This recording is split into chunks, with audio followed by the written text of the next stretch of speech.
A paz do Senhor para todos. Vamos estar fazendo um comentário da lição de número 4, que tem por título A Iluminação Espiritual do Crente.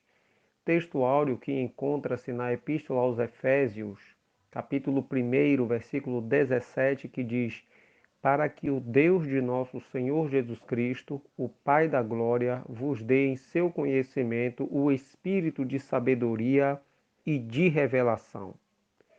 A verdade prática diz: a vocação do crente inclui a herança de preciosas riquezas conferidas aos eleitos pela grandeza do poder de Deus.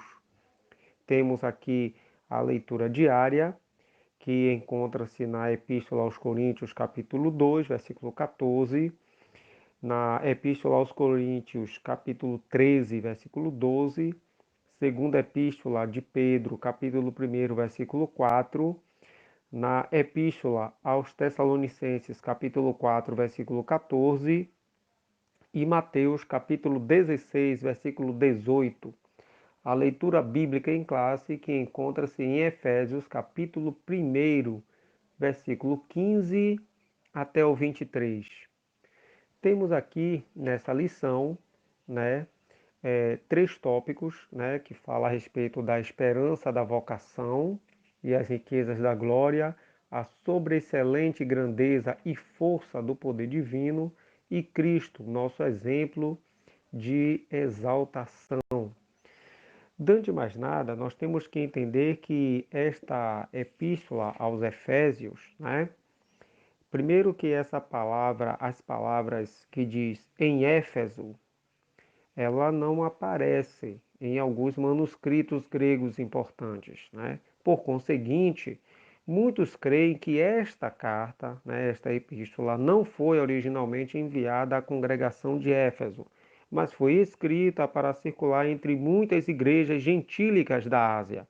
Então, isto explicaria porque Paulo omitiu completamente quaisquer saudações pessoais aos crentes com quem ele havia passado 3 anos, segundo depreende-se do livro de Atos, no capítulo 19. Alguns estudiosos acreditam que essa carta ficou conhecida como a Epístola aos Efésios, porque a igreja de Éfeso, que era uma igreja grande, uma igreja mãe, a partir da qual a carta teria sido distribuída às outras igrejas da Ásia. Então, nesta perícope, há dois termos que devem ser examinados para explicar esse tão debativo tema, da escolha e também da predestinação de Deus, como eleição e predestinação, que são temas bastante colocados, explicados e discutidos dentro dessa epístola, e que nós já falamos na lição anterior. Esse vocábulo, essa palavra, escolha ou eleição, quando nós lemos aqui no versículo 4 do capítulo 1, que diz assim: como também nos elegeu nele antes da fundação do mundo, para que fôssemos santos e irrepreensíveis diante dele em amor. Elegeu, uma tradução de uma palavra grega, exelexato, que deriva-se de eklegomai, que significa selecionou entre. Então, esse segundo verbo está no versículo 5, que diz assim: e nos predestinou para filhos de adoção por Jesus Cristo, para si mesmo, segundo o beneplácito de sua vontade. Este verbo, este vocábulo predestinou, que vem de prurizas, que deriva-se de prurizou, que significa determinar anteriormente ou de antemão. É interessante que o apóstolo Pedro, ao se referir ao conceito da predestinação no dia de Pentecostes, ele disse, falando sobre Jesus, ele disse: a este que vos entregue, a este que foi entregue pelo determinado conselho e presciência de Deus, tomando-o vós, o crucificastes e matastes pelas mãos de injustos, Observe que o conceito aqui do livre-arbítrio está combinado com a responsabilidade pelos próprios atos. Por exemplo, Deus entregou o seu filho e os homens tiveram a escolha do que fariam com Jesus. Eles então escolheram crucificá-lo e ficaram com a responsabilidade de seus atos. Já na primeira epístola que escreveu São João, no capítulo 2, versículo 2, João vai dizer: E ele é a propiciação pelos nossos pecados, e não somente pelos nossos, mas também pelos de todo o mundo. Por conseguinte, a obra de Jesus que ele realizou na cruz foi destinada a todos. Então, repetidas vezes, Deus, ele diz que todo aquele que nele crê, ou seja, pode obter a salvação. Como está descrito em João, capítulo 3, do versículo 16 ao 18, e também no versículo 36, inclusive em Atos dos Apóstolos, capítulo 10, versículo 43. Então, vir até Cristo, até Jesus, é um convite para todos, e todos os que ouvem o Evangelho são responsáveis e inexcusáveis se não aceitarem a Cristo. Veja comigo aqui rapidamente no Evangelho de Marcos, no capítulo 10, no versículo 45, que diz: Porque o Filho do Homem também não veio para ser servido, mas para servir e dar a sua vida em resgate de muitos. Quando nós lemos aqui em Atos dos Apóstolos, capítulo 10, Atos dos Apóstolos, capítulo 10, no versículo 42 e 43, que diz: E nos mandou pregar ao povo e testificar que ele é o que por Deus foi constituído juiz dos vivos e dos mortos. A este dão testemunho todos os profetas de que todos os que nele creem receberão o perdão dos pecados pelo seu nome. Então vejam que não há nenhuma dúvida quanto à salvação em Jesus Cristo. Rapidamente, veja comigo aqui no capítulo 4, ainda do livro de Atos dos Apóstolos, no versículo 12, que diz: E em nenhum outro há salvação, porque também debaixo do céu nenhum outro nome há, dado entre os homens, pelo qual devamos ser salvos. Então veja que dentro desse contexto, a ótica aqui é que Deus quer salvar o homem. E se o homem estava em trevas, o homem estava perdido, condenado, através de Jesus, o homem pode alcançar a salvação e a revelação, né, em Cristo Jesus, né? Ter essa iluminação, como nós vamos ler aqui no texto de Efésios, no capítulo 1, a partir do versículo 17. Para que o Deus de nosso Senhor Jesus Cristo, o Pai da Glória, vos dê em seu conhecimento o espírito de sabedoria e de revelação, tendo iluminados os olhos do vosso entendimento, para que saibais qual seja a esperança da sua vocação e quais as riquezas da glória da sua herança nos santos. Veja que, tendo iluminados os olhos do vosso entendimento. Por que isso aqui? Basta nós lermos no capítulo 26 do livro de Atos dos Apóstolos, no versículo 18, que nós vamos ver aqui quando Paulo, ele discursando, ele diz assim: para lhes abrires os olhos e das trevas os converteres à luz e do poder de Satanás a Deus, a fim de que recebam a remissão dos pecados e sorte entre os santificados pela fé em mim, pela fé em Jesus. Quando nós lemos o texto da segunda epístola aos Coríntios, capítulo 4, no versículo 4, diz assim: Nos quais o Deus deste século cegou o entendimento dos incrédulos para que não lhes resplandeça a luz do evangelho da glória de Cristo, que é a imagem de Deus. Veja que a importância da pregação do Evangelho para iluminar os olhos, para desvendar o entendimento, para que as pessoas venham a crer e ter o conhecimento da revelação de Cristo Jesus, para serem salvos. Então, a iluminação, né, que aqui está falada, é uma revelação sobre a pessoa ter o entendimento, quando ela ouve a palavra, ela então tem o entendimento de uma verdade. E qual a verdade? Que ela é pecadora e que ela precisa de um Salvador, que é Jesus. Por isso que a Bíblia diz em Romanos capítulo 10 que a fé vem pelo ouvir e o ouvir da palavra de Deus. Pois bem, o escritor da lição, ele aqui colocando de uma maneira de a esperança da vocação e as riquezas da glória, né? O apóstolo Paulo, ele ensina que os salvos precisam ser iluminados para compreenderem quais são a esperança da vocação e as riquezas da glória da sua herança. O apóstolo ele vai se alegrar em dar graças a Deus pela vida desses eleitos, né? Por todas as bênçãos espirituais recebidas, tais como a eleição, uma predestinação, a filiação e o dom do Espírito Santo.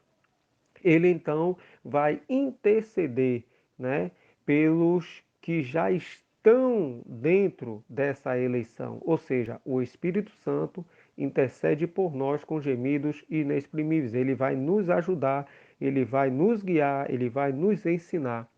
Então veja que Paulo, ao referir-se aqui no versículo 17 do capítulo 1 de Efésios sobre essa questão da sabedoria, ele diz assim: para que o Deus de nosso Senhor Jesus Cristo, o Pai da glória, vos dê em seu conhecimento o espírito de sabedoria e de revelação.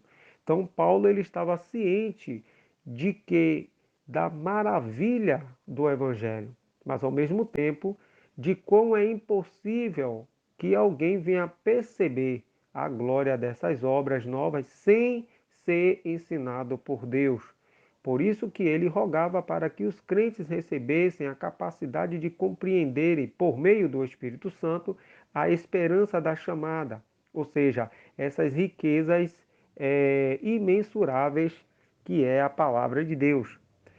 Em sua petição a Deus, o apóstolo Paulo ele vai interceder, né, para que o Espírito Santo venha iluminar esses crentes, a fim de que eles venham obter um conhecimento, uma revelação.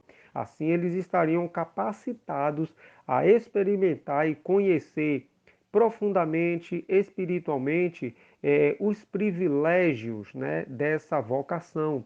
Ou seja, podemos dizer que a esperança aqui ela vai dividir-se pelo menos em três aspectos. Deus chamou pessoas, né, no passado. Ou seja, uma chamada em que ele teve a iniciativa, né, por meio de uma eleição em Cristo, da qual nós fazemos parte. Ou seja, Deus chama o homem e todos aqueles que atendem ao seu chamamento incluem-se nessa eleição em Cristo Jesus. E a chamada vai abranger um serviço de santificação, né, de ter uma, uma conduta irrepreensível e santa. Isto é, achar-se completamente em uma vida de comunhão, andar de modo digno, né? E a participação gloriosa em um futuro que compreende a vida eterna e a esperança de conhecer a Deus face a face. Primeiro, veja comigo na epístola que escreveu São Pedro, no capítulo 1, primeira epístola que escreveu São Pedro, capítulo 1, a partir do versículo 3. Bendito seja o Deus e Pai de nosso Senhor Jesus Cristo, que segundo a sua grande misericórdia nos gerou de novo para uma viva esperança, pela ressurreição de Jesus Cristo dentre os mortos, para uma herança incorruptível, incontaminável e que se não pode murchar, guardada nos céus para vós, que mediante a fé estáis guardados na virtude de Deus para a salvação já prestes para se revelar no último tempo, em que vós grandemente vos alegrais, ainda que agora importa, sendo necessário, que estejais por um pouco contristados com várias tentações. Isso inclui que, quando Jesus disse que no mundo tereis aflições, mas tende bom ânimo, eu venci o mundo, então Jesus ele nos dá um bom ânimo, ele quer que estejamos com fé nele para vencermos o mundo, pois ele venceu o mundo e com Jesus nós também venceremos. Mas essas aflições do mundo, veja o que é que vai resultar.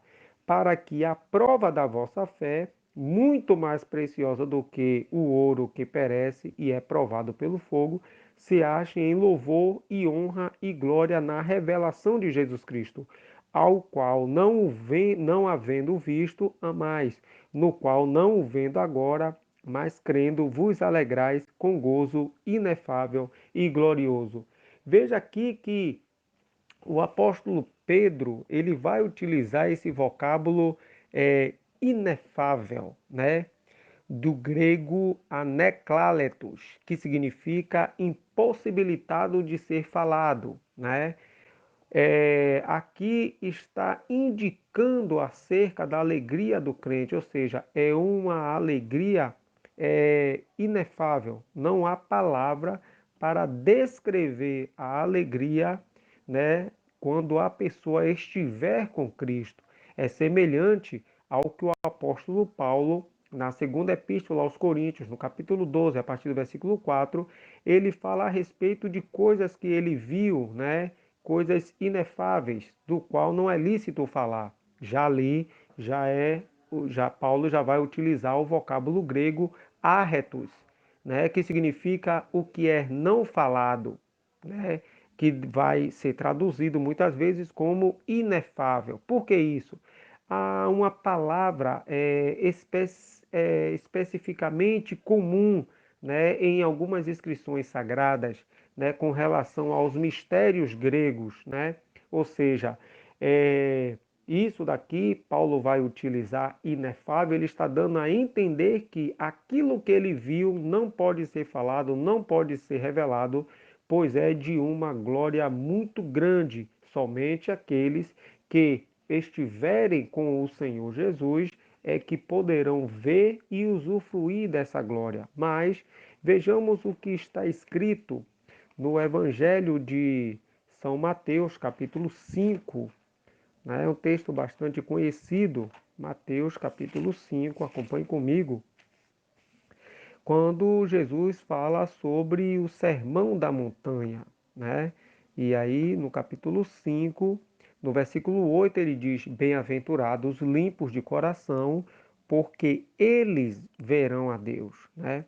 Esses limpos de coração são os que foram libertos do poder do pecado mediante a graça de Deus e que agora se esforçam, né, para agradar a Deus e glorificar a Deus e serem parecidos com eles, visto que o apóstolo Pedro escreveram na sua epístola, no capítulo 1, a partir do versículo 15 e 16, disse que sede santos, porque eu sou santo, e sede santos em toda a vossa maneira de viver.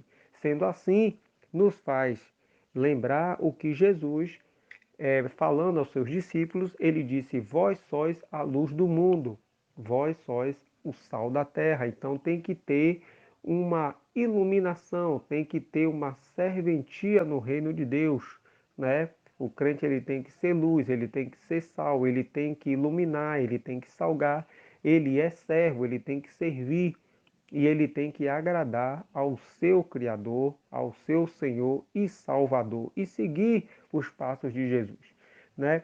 Então nós vemos que essa sobreexcelente grandeza, né, no qual o apóstolo Paulo aqui ele vai se referir, Paulo ele orou para que os salvos pudessem entender a sobreexcelente grandeza do poder de Deus, né?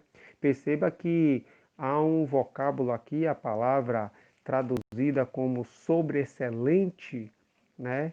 Que é do grego hiperbalou, que significa, dentro de uma forma adjetivada, significa extraordinário, né? é uma expressão de megetos, que significa grandeza, algo muito grande, muito de grande magnitude, né? Já o termo dinamis, que significa poder, no qual originou a palavra dinamite, indica feitos então miraculosos que requerem força fora de medida. Logo, nós vemos que Paulo ele está enfocando, né, dentro desse vocábulo, dando então uma dimensão das grandezas das coisas divinas, né? Então, para o crente, né, progredir na graça e obter vitória tanto sobre Satanás e sobre o pecado, e também dar um testemunho eficaz de Cristo e usufruir da sua salvação, é necessário o poder de Deus operando nele. E esse poder é uma atividade, é uma manifestação e força do próprio Espírito Santo operando na pessoa, né? E esse mesmo Espírito, ele dará todas as condições para que a pessoa viva dentro de todo o todos os requisitos que o Senhor exige de uma pessoa salva, né? Que seja santa e irrepreensível, que viva uma vida de piedade, que ande segundo os padrões no qual Jesus estabeleceu, né? Então nós vemos que Jesus como o nosso exemplo de exaltação, nós vemos aqui que Jesus, ele, segundo depreende-se lá na epístola aos Filipenses, no capítulo 2, veja comigo, Filipenses capítulo 2, no qual está descrito a partir do versículo 6 que, sendo em forma de Deus, não teve por usurpação ser igual a Deus, mas aniquilou-se a si mesmo, tomando a forma de servo, fazendo-se semelhante aos homens, e achado na forma de homem, humilhou-se a si mesmo, sendo obediente até a morte e morte de cruz, pelo que também Deus o exaltou soberanamente e lhe deu um nome que é sobre todo nome, para que ao nome de Jesus se dobre todo o joelho dos que estão nos céus e na terra e debaixo da terra, e toda língua confesse que Jesus Cristo é o Senhor, para a glória de Deus Pai. Então nós vemos que Jesus, ele humilhou-se, ele rebaixou-se a uma condição, né, para poder resgatar o homem. E uma vez executando esse esse plano da salvação, que incluía na sua humilhação, né, e morte também, ele suportou, ele sofreu, mas ele ao morrer, terceiro dia, ele ressuscitou. Isso comprova aquilo que está descrito em Isaías capítulo 53, no qual diz que e o justo verá o resultado do seu trabalho e ficará contente, ficará satisfeito. Significa que Jesus, ao morrer e ressuscitar, ele vendo todos aqueles que o recebem como Senhor e Salvador das suas vidas, ele então alegra-se pelo, pela obra que ele realizou, a obra da expiação, né? E com a morte de Jesus, ele então fez o que está descrito na epístola aos Colossenses, no capítulo 2, no versículo 13, que diz: E quando vós estáveis mortos nos pecados e na incircuncisão da vossa carne, vos vivificou juntamente com ele, perdoando-vos todas as ofensas, e havendo riscado a cédula que era contra nós, nas suas ordenanças, a qual de alguma maneira nos era contrária, e atirou do meio de nós, cravando-a na cruz, e despojando os principados e potestades, os expôs publicamente e deles triunfou em si mesmo. Então veja que Jesus, ao morrer na cruz do Calvário, ele derrotou a Satanás, ele venceu, né, ao diabo, todo o império da morte, né, ele venceu a tudo e a todos e ele pôde então cumprir tudo aquilo que foi determinado pelo Pai, né? Por isso que ele disse: está consumado, né?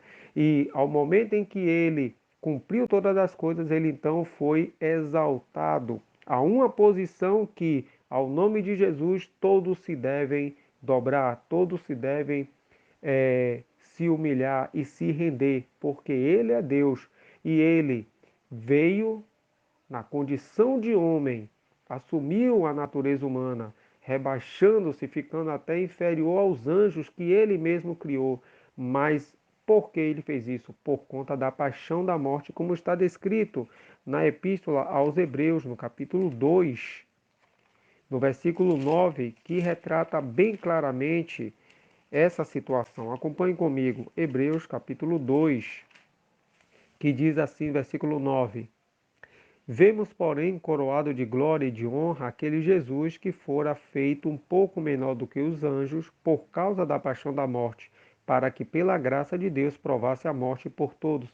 Então era necessário que ele provasse a morte, mas também ressuscitasse para ser o primeiro entre as primícias. E essas primícias somos nós, no qual ele realizou toda uma obra salvífica, né? E depois da sua humilhação, depois de tudo que ele passou, ao ressuscitar, ele subiu e assentou-se à destra de Deus. Veja comigo em Colossenses capítulo 3, que está escrito assim no versículo 1: Portanto, se já ressuscitaste com Cristo, buscai as coisas que são de cima, onde Cristo está assentado à destra de Deus.